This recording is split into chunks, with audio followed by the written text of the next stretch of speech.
सब्जियां उगती थी उन सब्जियों को तोड़ करके हम नज़दीक के मंडियों में ले जाते थे और वहाँ उसे बेच करके 10-11 बजे तक आ जाते थे। मैंने उनको बोला कि तुम लोग जो है भैंस पे बैठो और हमको जो है बैठना है हेलीकॉप्टर पे। पिताजी ने बोला कि जो भी करना है जल्दी करो, अब यहाँ पे आके अपना खेती बाड़ी में ध्यान लगाओ, ना पैसे हैं ना कुछ है कि मैं तुमको बाहर ज़्यादा दिन रख सकता हूँ। मैंने एसएससी 4 बार अटेम्प्ट दिए और हर साल अच्छे रैंक के साथ उसमें कम्पीट किया, जैसे कि income tax inspector, excise inspector, CBI में सब इंस्पेक्टर और कस्टम में एग्जामिनर। अगर गवर्नमेंट एग्ज़ाम्स की बात की जाए तो बहुत लोगों को आजकल कन्फ्यूजन रहता है कि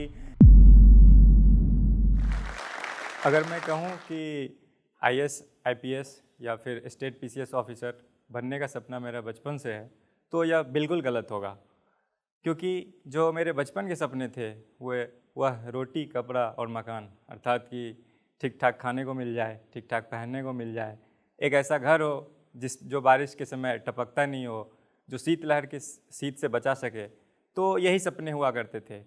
और इन सपनों को धीरे धीरे जैसे जैसे मैंने लाइफ में आगे बढ़ा वो इवॉल्व हुए, तो आज मैं आपके सामने हूँ वो उन सपनों की कहानी लेकर के, और कैसे उन सपनों को पूरा करने के प्रोसेस में मैंने लगभग 1 दर्जन से ज़्यादा सरकारी अधिकारियों की जो नौकरियाँ होती है, चाहे वह स्टेट पीसीएस हो या फिर स्टाफ सिलेक्शन कमीशन की इंस्पेक्टर लेवल की नौकरी हो, कैसे मैंने वह नौकरी निकाली और ना केवल नौकरी निकाली बट उनमें एक अच्छा रैंक भी लाया। तो आज मैं आपसे शेयर करूंगा वह जर्नी। नमस्कार दोस्तों, मेरा नाम है अविनाश कुमार और आज मैं आपके साथ हूं जो स्टॉक्स के माध्यम से अपनी कहानी शेयर कर रहा हूं।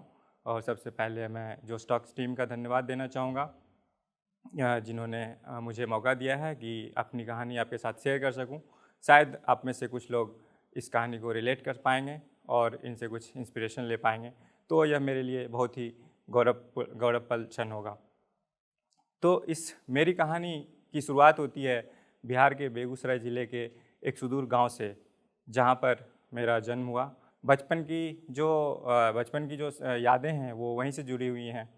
अगर आप हर किसी की लाइफ में एक इमेज होता है बचपन की, जो सबसे पहली इमेज होती है अपने लाइफ की। पिताजी किसान थे तो वो यूरिया फर्टिलाइज़र जो खेतों में डालते हैं तो वो वाइट कलर का बोरा था और उसे धोकर हम लोग उसमें एक स्लेट रखते थे और एक पेंसिल हुआ करता था, और उसके साथ में एक चीज़ होती थी जो उसको मिटाने के लिए यूज़ की जाती थी, वह गोभी, जो कि वेजिटेबल्स है जिसे हम लोग सब्जी के रूप में खाते हैं, उसके नीचे का हरा कलर का एक डंठल होता है, तो उससे हम वो स्लेट मिटाते थे। यह तीनों चीज़ उस बैग में था और वह बैग मेरे साथ था। और एक जो सफ़र था, मुझे लग रहा था कि यह स्कूल कितनी दूर है, यह रास्ता कितना कठिन है, तो एक वैसे रास्ते से मुझे जाना था और स्कूल तक पहुंचना था। तो वो जो पल है वो अभी भी मेरे दिमाग में, अभी भी मतलब ऐसा लगता है कि जैसे ये कल की घटना हो, और अभी भी वो मेरे लिए एक टॉर्च बियरर की तरह काम करता है, एक लाइट हाउस की तरह काम करता है कि मुझे जीवन में बहुत आगे जाना है। पढ़ाई की बात करें तो बचपन में एकेडमिकली मेरे गाँव में स्कूल्स अवेलेबल नहीं थे। एक प्राइवेट स्कूल चलता था, वहाँ पर मैंने एडमिशन करवाया था। तो वहाँ पे पहली कक्षा से लेकर 5वीं कक्षा तक पढ़ाई होती थी। उसमें जैसे तैसे बस अपना रूटीन के लिए एक पिताजी भेज देते थे स्कूल, हम वहाँ स्कूल जाते थे। दिन भर कुछ बहुत ज़्यादा पढ़ाई नहीं होती थी, फिर भी एक रूटीन बना हुआ था। और ऐसा था कि दिन में तो स्कूल में ही निकल गया और दिन में तो पिताजी खेतों में रहते थे, तो क्या पढ़ रहे हैं हम ये तो देख नहीं पाते थे। तो समय निकलता गया और इसी तरह से जब 5वीं कक्षा की पढ़ाई पूरी हो गई तो उसके बाद नज़दीक में कोई स्कूल नहीं था। तो पिताजी ने बोला कि ठीक है, अब तो यहाँ का स्कूल ख़त्म हो गया, अब तुम मेरे साथ खेतों में मदद करो और जो काम है वो काम करो। तो फिर मैंने उनके साथ खेतों में जो सब्जियाँ उगती थी उन सब्जियों को तोड़ करके हम नज़दीक के मंडियों में ले जाते थे और वहाँ उसे बेच करके 10-11 बजे तक आ जाते थे। तो ये जो काम था उनमें मैं मदद करने लगा उनकी। तो वो ऐसा हो गया कि सीधे 3 साल गुजरा और मैं अचानक से अपने आप को 10th के बोर्ड एग्ज़ाम्स आते हुए देख पा रहा हूँ और मेरी तैयारी बिल्कुल ज़ीरो है।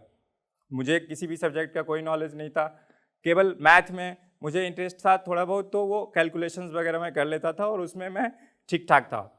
तो ऐसा हुआ कि जब 10th शुरू हुआ तो फिर पिताजी ने एक ट्यूशन सेंटर में भेजा। बगल के ट्यूशन सेंटर में एक सर थे, वह मैथ पढ़ाते थे, तो उन्होंने देखा कि इसका कैलकुलेशन बहुत अच्छा है, तो फिर उन्होंने मुझे एक्स्ट्रा क्लासेस देने शुरू किए। जैसे 1 घंटे की क्लास होती थी तो वो बोलते थे कि तुम बैठ जाओ अविनाश, और फिर वह मुझे बोलते थे कि चलो आज RS अग्रवाल का तुम अगर ये चैप्टर बना दोगे तो मैं तुमको एक पार्ले जी बिस्किट का डब्बा दूंगा। तो वो एक तरह से मेरे लिए रिवार्ड होता था, मतलब ऐसी स्कार्सिटी थी कि पार्ले जी बिस्किट का डब्बा, मतलब मेरी आंखें चमक जाती थी और फिर मैं उसको सॉल्व करके ही घर जाता था और वह रिवार्ड लेके घर जाता था। जब मेरा बोर्ड एग्ज़ाम्स होने वाला था उस साल एक बहुत ही भयंकर फ्लड आ गया बिहार में। तो उसमें क्या हुआ कि पूरा घर डूब चुका था और सब तरफ से जो है पानी, चारों तरफ पानी ही पानी था। तो उस दौरान ऐसा हुआ कि जो फ्लड रिलीफ मटेरियल बांटने के लिए एक हेलीकॉप्टर, इंडियन एयर फोर्स की हेलीकॉप्टर आती है, तो वो वहाँ पे एक्सीडेंट होके हमारे गांव में ही नीचे गिर गई थी।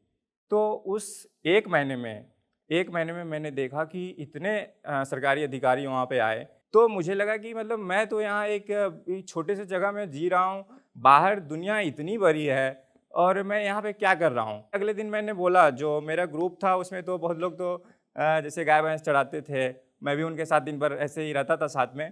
तो फिर मैंने उनको बोला कि तुम लोग जो है भैंस पे बैठो और हमको जो है बैठना है हेलीकॉप्टर पे या मुझे प्लेन पे बैठना है। तो उन्होंने हंसते हुए कहा कि अरे तुम तो सब्जी बेचोगे, हम भैंस चराते हैं तो क्या हुआ। तो बोला नहीं, सब्जी तो मैं कुछ ही दिन बेचूंगा फिर, लेकिन आगे तो मैं ज़रूर हेलीकॉप्टर में बैठूंगा। तो मेरे जो फूफा जी हैं वो पटना में रहते थे, शिक्षक थे, वो उनका घर आना हुआ सर्दियों की छुट्टी में। तो उन्होंने देखा कि इसका मैथ तो अच्छा है, तो उन्होंने मुझे बोला कि पटना चलोगे क्या। तो मुझे तो बस इसी बात का इंतज़ार था। तो उन्होंने बात की और फिर पिताजी ने परमिशन दी, तो मैं वहाँ से पटना आ गया। और फिर वो कह सकते हैं कि वो मेरे लिए लाइफ का टर्निंग पॉइंट था। और मैं 10th के जो बोर्ड एग्ज़ाम्स थे उसमें फर्स्ट डिवीज़न लाया। तो अब बात हुई कि 10th के बाद अब क्या करना है, 10th तो हो गया। तो पिताजी ने बोला कि जो भी करना है जल्दी करो, अब यहाँ पे आके अपना खेती बाड़ी में ध्यान लगाओ, ना पैसे हैं ना कुछ है कि मैं तुमको बाहर ज़्यादा दिन रख सकता हूँ। तो फिर ऑप्शन जो दिखा वह यही था कि हाँ, मैथ ही मुझे आती है, बाकी चीज़ों के बारे में, बाकी सब्जेक्ट के बारे में कुछ पता नहीं है, तो मैथ लिया जाए। तो मैंने फिर 12th में मैथ लिया और जो ऑप्शन यह बचा कि ठीक है उसके बाद इंजीनियरिंग की तरफ जाया जा सकता है, क्योंकि उसमें ऐसा था उस समय सब लोग बोलते थे कि उसमें नौकरी पक्की लग जाती है। तो फिर प्रेशर था, तो फिर मैंने इंजीनियरिंग का एग्ज़ाम दिया। उस समय all India engineering entrance examination में मेरा रैंक आया था 8000 के आसपास। और उस समय NITs में, नेशनल इंस्टीट्यूट ऑफ टेक्नोलॉजीज़ में, उसी AIEEE के रैंक के बेसिस पर एडमिशन होता था। मुझे आज भी याद है वह BIT मेसरा में काउंसलिंग चल रही थी और रात के लगभग 9 बज गए थे। और ऐसा हुआ था कि उस रोल नंबर के, जो सीरियल नंबर के हिसाब से बुलाया जा रहा था, मुझे भी बुलाया गया। लगभग 9 बज रहे थे, तो मैं वहाँ पे अंदर गया। तो वह मैंने देखा कि ये जो पूरी प्रक्रिया है काउंसलिंग की, वह पूरी तरह से कंप्यूटराइज्ड है। आपको कंप्यूटर में प्रेफरेंस फॉर्म भरना है। तो उससे पहले मैंने कंप्यूटर ऐसे इधर-उधर देखा था कहीं कि हाँ, उसमें एक तीर जैसा होता है जो कि उसके स्क्रीन पर घूमते रहता है, लेकिन कभी यूज़ नहीं किया था कि कैसे इफ़ेक्टिवली इसको यूज़ करते हैं। तो मुझे प्रेफ़रेंस फॉर्म फिल करना था, तो मेरा दिमाग वैसे काम नहीं कर रहा था, लेकिन चूँकि अंदर किसी को अलाउ भी नहीं था और मेरे साथ वैसे कोई गया भी नहीं था, कोई जानने वाला भी नहीं था। ना कोई ऐसा जानकार था कि जो हमको जाके वहाँ पे बताता है कि ऐसे-ऐसे करना है। तो फिर मैंने जो है जैसे-तैसे शुरू में तो कुछ 1-2 कोशिश की कि NITs भरूँ, अच्छा NITs। तो NITs मैंने फिलअप किए और उसके बाद जो क्या हुआ कि जस्ट जो सीरियल वाइज़ था वैसा फिलअप करके उसको सबमिट करना पड़ा, क्योंकि उधर से फिर प्रेशर अनाउंसमेंट होने लगी कि आप लोग जल्दी करिए, बहुत रात हो चुकी है। तो फिर जल्दी-जल्दी में मैंने वैसे सबमिट कर दिया। जब रिज़ल्ट आया तो उसमें मेरा जो सिलेक्शन हुआ था या अलॉटमेंट हुआ था, वह एक प्राइवेट कॉलेज के लिए हो गया। NIT मुझे नहीं मिला, जबकि मेरे से नीचे रैंक वालों को NIT मिला हुआ था। तो यह देखते ही मेरा दिल बैठ गया और मुझे लगा कि मेरे सपनों का अंत हो चुका है, अब कुछ नहीं हो सकता लाइफ में। मैं उदास मन से रात को वहाँ से ट्रेन पकड़ी और घर आ गया। घर पे दादाजी ने पूछा, क्या हुआ, इतने उदास क्यों हो, काउंसलिंग में क्या हुआ?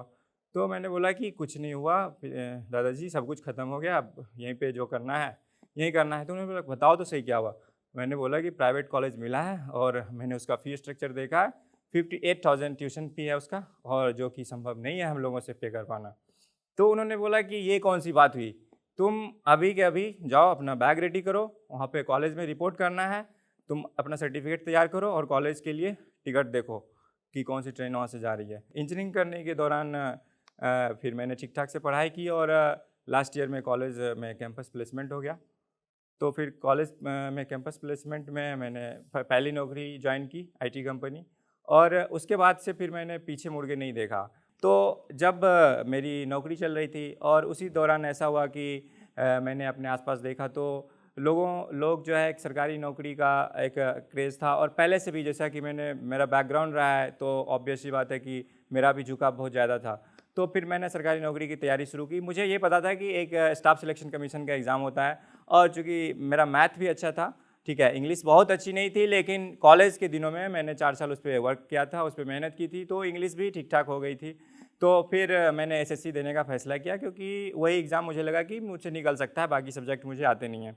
तो एसएससी दी मैंने, और मैंने एसएससी 4 बार अटेम्प्ट दिए हैं, 2012 से लेकर के 16 तक हर साल मैंने दिए, और हर साल अच्छे रैंक के साथ उसमें कम्पीट किया। और उसमें अलग अलग पदों पे, जैसे कि income tax inspector, excise inspector, CBI में सब इंस्पेक्टर और कस्टम में एग्जामिनर, इन चारों पदों पर मेरा चयन हुआ था। तो जब एसएससी मैंने दिया और फिर उसमें मैंने सीबीआई में सब इंस्पेक्टर के पद पर लगभग काम करना 2-3 सालों तक काम किया। उसी दौरान मैंने स्टेट पीसीएस, जो कि बिहार पीसीएस से संबंधित है, तो इसका नोटिफिकेशन आया था, और चूँकि बिहार मेरा होम स्टेट भी था, तो फिर उसको फिलअप किया मैंने, और उसमें 63वीं और 64वीं बीपीएससी एग्ज़ाम में अच्छे रैंक से 63वीं में 122 रैंक और 64वीं में 380 रैंक के साथ मैंने फाइनल सिलेक्शन लिया उसमें। अगर गवर्नमेंट एग्ज़ाम्स की बात की जाए तो बहुत लोगों को आजकल कन्फ्यूजन रहता है कि सीट्स इतने कम हैं, इतने नंबर ऑफ़ एप्लीकेंट्स इतने ज़्यादा हैं। तो ये अगर जो कंसेप्शन है आप इसको दिमाग से निकाल दें, क्योंकि आप जो देखते हैं नंबर पर जाते हैं कि 30 लाख कैंडिडेट ने इनका फॉर्म फिलअप किया है, वो नंबर एक जो है एक मिथ है, वो नंबर एक्चुअली रियल नहीं है। उस नंबर में से तो बस वो फॉर्म फिलअप किया गया है, फॉर्म डाला है उन्होंने, वो आपके साथ रेस में नहीं है। वो नंबर बहुत ही कम है, ठीक है, वो लगभग समझिए कि 10 से 15% वो नंबर है, और आपको इसीलिए वो नंबर देख के पीछे नहीं हटना चाहिए। दूसरी बात कि हमेशा बेसिक्स पर ध्यान रखें। अगर बेसिक्स सही होगा तो आपको जो एडवांस लेवल है उसमें भी दिक्कत नहीं होगी। प्रश्न कैसे भी आएँ वो सबके लिए वैसे ही रहेंगे, ऐसा नहीं है कि आपके लिए टफ हो जाएगा बाकी के लिए आसान हो जाएगा। तो बेसिक्स पे ध्यान रखें, और उसमें क्या होता है कि रिवीजन बहुत ज़रूरी होता है। तो आप रेदर दैन कि आप अलग अलग जो है हॉरिजेंटल जो है बहुत सारा ज्ञान इकट्ठा करने की कोशिश कर रहे हैं जिसका कोई यूज नहीं होना है, वैसा करने से बचें। आप स्पेसिफिक रहें अपनी तैयारी के लिए, और जो आपका गोल है, जो आपका एग्ज़ाम है, उसकी तैयारी के लिए स्पेसिफिक रहें। तो ये दूसरी बात हो गई। और तीसरी चीज़ है कि आप जब आप एग्ज़ाम किसी चीज़ के प्रिपरेशन कर रहे हों तो उसमें उसके जो पैटर्न है, जो उसके पुराने क्वेश्चंस बैंक हैं, वो सब चीज़ देखें। और चौथी चीज़ है कि क्या करने से ज़्यादा हो जाता है कि क्या नहीं करें। जब आप गवर्नमेंट एग्ज़ाम की तैयारी कर रहे होते हैं जहाँ पे इतने सारे कैंडिडेट्स होते हैं और इतना जो है टाइम टेकिंग हो जाता है वो, तो फिर वो मेंटली एक स्ट्रेस क्रिएट हो जाता है। तो उस स्थिति में ऐसा है कि क्या नहीं करना है ये भी आपको पता होना चाहिए कि ये चीज़ें तो मुझे बिल्कुल नहीं करनी है जिससे कि मेरी तैयारी इम्पैक्ट हो। इसने ढेर सारा इंस्पायरिंग स्टोरी एक से एक बढ़ के बिहारी के एकरा पर देखेला मिलतो। एकरा नाम है जोश टॉक्स बिहार। तो जोश टॉक बिहार के भाई बढ़िया से सब्सक्राइब कर ले हूँ, घंटा उंटा दबा दे हूँ कि नोटिफिकेशन आते रहे। अरे जब मन होले उदास तक खोल लेल की जोश टॉक बिहार, ओकर बाद देखल के मन के तरोताजा कैल के एकदम मोटिवेशन लेल के काम शुरू कैल के सफलता कैसे न मिलते, एकदम मिलते झंडा गाड़ दे।